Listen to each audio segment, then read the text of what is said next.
അതേസമയം സോഷ്യൽ മീഡിയയിൽ ദിലീപിനെ പുകഴ്ത്തിക്കൊണ്ടുള്ള കുറിപ്പുകളൊക്കെ ഇപ്പോൾ നിറയുകയാണ്.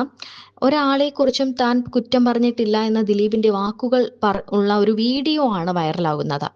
ഇന്ന് വരെ ഞാൻ ഒരാളെക്കുറിച്ചും കുറ്റം പറഞ്ഞിട്ടില്ല. ആരെയെങ്കിലും കുത്തിപ്പറയുകയോ മനസ്സ് വിഷമിപ്പിക്കുന്ന കാര്യം ചെയ്യുകയോ ചെയ്തിട്ടില്ല.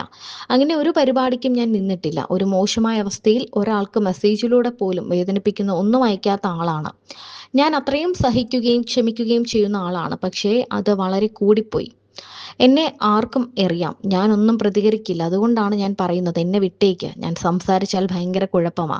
ഞാൻ എല്ലാത്തിൽ നിന്നും മാറി നടക്കുന്ന ഒരാളാണ്. അതുകൊണ്ട് ആരെക്കുറിച്ചും ഒന്നും പറയാനോ ആരുടെയും പേഴ്സണൽ കാര്യത്തിൽ ഇടപെടാനോ ഒന്നും ഞാൻ വരുന്നില്ല. എൻ്റെ പേഴ്സണൽ കാര്യത്തിലും ആരും വരണ്ട. എന്നെ വിട്ടേക്കെന്നാണ് ദിലീപ് പറയുന്നത്. ഈ വീഡിയോ ആണ് ഇപ്പോൾ സോഷ്യൽ മീഡിയയിൽ വൈറലാകുന്നത്. അവിടെ ഷോ പോകണമെങ്കിൽ ഞങ്ങൾ ഒരുമിച്ച് പോവുള്ളൂ. അങ്ങനെ കുറേ എൻ്റെ ഫാമിലി അവൻ്റെ ഫാമിലിയൊക്കെ ഒരേ ഇതിൽ പോകുന്ന മക്കളാണെങ്കിലും ഒക്കെ അങ്ങനെ ഉള്ളതാണ്. ഞാൻ എന്താണെന്ന് അവനും അറിയാം, അവൻ എന്താണെന്ന് എനിക്കും അറിയാം എന്നൊക്കെ പറയുന്ന ഒരു അത് വേറെ എന്ന് പറയാ ഇമോഷണലി നമ്മളെ കുറച്ച് ഇതാക്കുന്ന കുറച്ച് ഇതല്ലേ. അടുത്ത ആരാ നോക്കാം നമുക്ക്.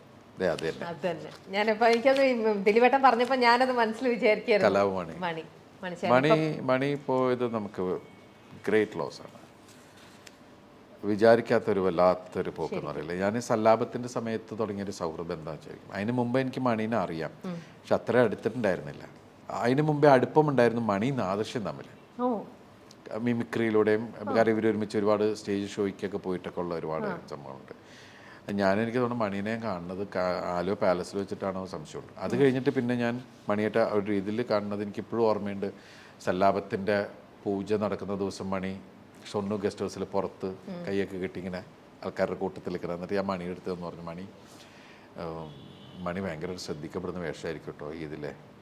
ഞാൻ കഥ കേട്ടു, അപ്പോൾ മണിയുടെ കാര്യമൊക്കെ പറഞ്ഞു സാറ് എന്ന് പറഞ്ഞിട്ട് പറഞ്ഞ് എനിക്ക് ഓർമ്മയുണ്ട്. ശരിക്കും ആ സിനിമ തുടങ്ങിയൊരു സൗഹൃദം. പിന്നെ ഞങ്ങൾ ഒരുമിച്ചാണ് എല്ലാ ഷോസും പോയിട്ടുള്ളത്. എനിക്കിപ്പോൾ വന്ന് ദിലീപേട്ടൻ പറയുമ്പോൾ എനിക്ക് ആ വൈബ് ഇവിടെ കിട്ടുന്നുണ്ട്. എന്ത് ഫൺ മൊമെന്റ് ആയിരിക്കും അല്ലേ നിങ്ങൾ? അയ്യോ ഭയങ്കര. ഞങ്ങൾ ഒരുമിച്ച് എത്ര സിനിമകൾ ചെയ്തിട്ടുണ്ടെന്ന് അറിയാമോ? അയ്യോ കുബേരനൊക്കെ ചെയ്യണ സമയത്ത്, കാരണം ആരോഗ്യം കൊണ്ടും കഴിവ് കൊണ്ടും വേറെ ലെവലായിരുന്നു മണി. പാട്ടിൽ എന്താ അവന് ചെയ്യാൻ പറ്റാത്ത. എപ്പോഴും ഇങ്ങനെ ഞങ്ങൾ ഷോസൊക്കെ പോകുമ്പോൾ അവൻ ഭക്ഷണമൊക്കെ ഉണ്ടാക്കും. അപ്പം രാവിലെ എഴുന്നേറ്റ് കഴിഞ്ഞാൽ അപ്പം ബ്രേക്ക്ഫാസ്റ്റിൻ്റെ ടൈമിൽ കഴിഞ്ഞിട്ടുണ്ടാകും, ഞാൻ കിടന്ന് ഉറങ്ങും. കാരണം എനിക്ക് ഉറപ്പാണ് എനിക്ക് ഭക്ഷണം ഉണ്ടാവും. ഞാൻ എഴുന്നേറ്റ് ഫ്രഷ് ആയി കഴിഞ്ഞാൽ പിന്നെ ഞാൻ നേരെ മണിയുടെ റൂമിൽ ചെല്ലും. അപ്പോൾ അവൻ അവിടെ ഒരു കിച്ചൺ സെറ്റപ്പൊക്കെ ഉണ്ടാക്കിയിട്ട് ഭക്ഷണവും ചിക്കൻ അതായത്. പിന്നെ ചില സമയത്ത് നമ്മൾ അവിടെ ഇരിക്കുകയാണെങ്കിൽ അവൻ തന്നെ മറ്റേ ചിക്കൻ ഇതിനകത്തൊക്കെ ഇട്ട് ചോറൊക്കെ കുഴച്ച് എടുത്ത് വായിൽ അങ്ങനെ നമ്മൾ എല്ലാവരുടെ കയ്യിൽ നിന്ന് ചിലപ്പോൾ നമ്മൾ വാങ്ങിച്ച് കഴിക്കുമെന്നും പറയാൻ പറ്റില്ല. പക്ഷെ അവൻ ഉരുട്ടി തരുമ്പോൾ നമ്മൾ കൊച്ചുകുട്ടിയെ പോലെ ഇരിക്കുക, അവൻ വായിൽ ഭക്ഷണമൊക്കെ ചെയ്ത് അങ്ങനെ ഭയങ്കര ഇതുണ്ടായിരുന്നു ഞങ്ങളൊക്കെ തമ്മിൽ. നമ്മൾ അടുത്ത ആളിലേക്ക് പോരുത്, അതിന് മുമ്പേ കണ്ടു കഴിഞ്ഞു. അടുത്ത ആളിലേക്ക് പോകുന്നതിന് മുമ്പ് ഞാൻ ചോദിക്കാൻ വരായിരുന്നു, നമുക്കിപ്പം പറഞ്ഞു വെച്ചിട്ട് ഇന്നസെന്റ് ഏട്ടൻ്റെ ഇങ്ങനെയല്ലേ തുടങ്ങിയത്, എന്തെങ്കിലും ഒരു ലൈൻ ഒന്ന് പറയാമോ എന്ന് ചോദിക്കാൻ വരുമായിരുന്നു. അതേപോലെ എത്രയോ ദിലീപേട്ടൻ ചെയ്തിരിക്കുന്നു. ഇപ്പൊ ഇന്നസെന്റ് ഏട്ടൻ്റെ ഞാൻ പറഞ്ഞല്ലോ ഇപ്പൊ അതല്ല, ഒരു അതേപോലെ ഒന്ന് മിമിക് ചെയ്യാൻ പറ്റുമോന്നാ ചോദിച്ചത്. അങ്ങനെ ഒരു ഡയലോഗ് പറയാൻ പറ്റുമോ? അങ്ങനെ ചോദിച്ചു കഴിഞ്ഞാൽ പിന്നെ എഴുന്നേറ്റ് ഇന്ന് പെർഫോം ചെയ്ത് ഇരുന്നോണ്ടൊന്നും പറ്റൂലേ? ഇരുന്നോണ്ട് പാവി പോയി എനിക്ക് ഇന്നസെന്റ് ബഹുമാനമുള്ളതുകൊണ്ട് ഇരുന്നോണ്ടും ചെയ്യില്ല. പാവി പോയി കാണണമെന്നുള്ള മാത്രം ഇന്നസെന്റ് ശബ്ദത്തിൽ പറഞ്ഞാൽ മതി. എന്താ പറയാ, പാവി കെയർ ടേക്കർ എല്ലാവർക്കും ഇഷ്ടാവും. എല്ലാവരും പോയി കാണുക, ചിരിക്കാനായിട്ട് ഒരുപാട് പടത്തില്ലേ അങ്ങനെ. Thank you. ഒരുപാടുണ്ട് കേട്ടോ ചിരിക്കാൻ. എല്ലാവരും റെഡി ആയിട്ട് പോയിക്കോളൂ, അതുപോലെ ചിരിക്കാനുള്ള ഒരു മൂവിയാണ്. ഇനി നമുക്ക് അടുത്ത ആളിലേക്ക് പോവാം. കാവ്യ. ഞങ്ങൾ ഒരുമിച്ച് ഒരുപാട് സിനിമകളിലെ എൻ്റെ നായികയായിട്ട് അഭിനയിച്ചു. എനിക്ക് തോന്നുന്നു 19-20 സിനിമയിൽ ഒരുമിച്ച് ഞങ്ങൾ അഭിനയിച്ചിട്ടുണ്ട്. ഇപ്പം അങ്ങനെ ഭാര്യയായിട്ട് അങ്ങനെ കുടുംബിനെ ഏറ്റവും കൂടുതൽ മഹാലക്ഷ്മിയുടെ കാര്യങ്ങളായിട്ട് എന്റെ പുറകെയാണ്. എന്റെ കാര്യങ്ങൾ നന്നായിട്ട് നോക്കുന്നു. പിന്നെ അല്ല, ഏറ്റവും നല്ലൊരു ഫേവറേറ്റ് മൊമെന്റ് എന്തെങ്കിലും അങ്ങനെ ഉണ്ടോ പറയാൻ? എങ്ങനെ? കാവ്യനെ കുറിച്ച് ആലോചിക്കുമ്പോൾ വരുന്ന ഒരു ഏറ്റവും നല്ലൊരു ഫേവറേറ്റ് ആയിട്ടുള്ള ഇഷ്ടപ്പെട്ട ഒരു നിമിഷം, അത് ഷൂട്ടിനിടയിൽ വന്ന കളിച്ചിരിയോ അല്ലെങ്കിൽ ലൈഫിലാണോ? അല്ല അവള് പറഞ്ഞു കഴിഞ്ഞാൽ ഒരുപാട് എപ്പിസോഡ് ഉണ്ട് ആണല്ലേ? അപ്പൊ നമുക്ക് ഷൂട്ടിംഗ് സമയത്ത് അതിന് വേറെ എപ്പിസോഡ് നമുക്ക് വേറൊരു ഇതിലേക്ക് പോവാം. ഇനി അടുത്തത് പിന്നെ ഞാൻ പൊക്കി പറഞ്ഞു കഴിഞ്ഞാലേ കുറച്ച് പൊങ്ങും, അഹങ്കാരല്ലേ, അതുകൊണ്ട് അവിടെ ഇരിക്കട്ടെ, അവള് സന്തോഷമായിട്ട് ഇരിക്കട്ടെ നമ്മുടെ പ്രാർത്ഥന. അടുത്തത് മീനാക്ഷി. മീനാക്ഷി എങ്ങനെ പറയാ? മീനാക്ഷി മീനാക്ഷി ഇനി ഉടനെ വരും ഡോക്ടറായിട്ട് അച്ഛനെ നോക്കാൻ. അച്ഛന്റെ അതെ, അവള് ഇപ്പൊ മെഡിസിൻ ഒക്കെ പഠിച്ച് സർജൻസി ഒക്കെ കഴിഞ്ഞിരിക്കുകയാണ്. ഉടനെ തന്നെ നമുക്ക് കാണാം ഡോക്ടറെ. അതെ, അതിനുള്ള തയ്യാറെടുപ്പുകൾ നടത്തിക്കൊണ്ടിരിക്കുകയാണ്. അങ്ങനെ ഇരിക്കട്ടെ കാര്യങ്ങളൊക്കെ. അതാണ് എൻ്റെ മീനുട്ടി. ഇനി അടുത്തത് ഇതാണ് മാമാട്ടി. മാമാട്ടി മഹാലക്ഷ്മി. ഇപ്പൊ മഹാലക്ഷ്മി ഇനിയിപ്പോ ഒന്നിലേക്ക് പോണു അല്ലേ? ഒന്നിലേക്കാണ്. ഇത് നമ്മുടെ കയ്യിലിരിക്കുന്നത് വളരെ ചെറുപ്പത്തിലത്തെ ഫോട്ടോ ആണ്. അതെ അതെ. പക്ഷേ ആളിപ്പോ UKG കഴിഞ്ഞ ആള് വലിയ കോമഡിച്ചും വയലോൻ അങ്ങനെയൊക്കെ. അവൾ അച്ഛനെ അനുകരിക്കാൻ നോക്കുന്നുണ്ടോ? അനുകരിക്കാനൊന്നുമില്ല, അവർക്ക് അറിയാം നമ്മള് ജോലി ഇതാണ് എന്നൊക്കെ ഉള്ളത്, അഭിനയവും കാര്യങ്ങളൊക്കെ എന്നറിയാം. അപ്പൊ അതില് ഇപ്പൊ ഈ സിനിമ അവരൊക്കെ കാണും. ഈ സിനിമ മദ്രാസിലെ അവളും കാവ്യയും ചെറുതും പിന്നെ കുറെ ഫാമിലി ഫ്രണ്ട്സ് ഒക്കെ ഒരുമിച്ചിട്ടാണ് പോയത്. അപ്പോൾ സിനിമ കണ്ടുകൊണ്ടിരിക്കുന്ന സമയത്ത് അതില് ഈ പവിത്രൻ വന്നിട്ട് അയാളുടെ ഒരു ജീവിതം ഒരു ദിവസം തുടങ്ങുന്നത് അയാൾ വന്ന ഉടനെ ഷർട്ടൊക്കെ അഴിച്ച് മാറ്റുന്നുണ്ട്. ഷർട്ട് അഴിച്ച് മാറ്റി പാൻ്റൊക്കെ അഴിച്ച് മുണ്ടുടുക്കുന്ന സീനുണ്ട്. അപ്പൊ ആ സീനില് പെട്ടെന്ന് ഇവള് പറയണ ഈ ഞാൻ ഷർട്ടൊക്കെ അഴിച്ച് തൂക്കുകയാണ്. അപ്പോഴേക്കും അമ്മ അച്ഛൻ എന്തേ കാണിക്കണത്, എല്ലാവരും കാണുകയല്ലേ അങ്ങനെയൊക്കെയുള്ള സംഭവം. പിന്നെ അതിനകത്ത്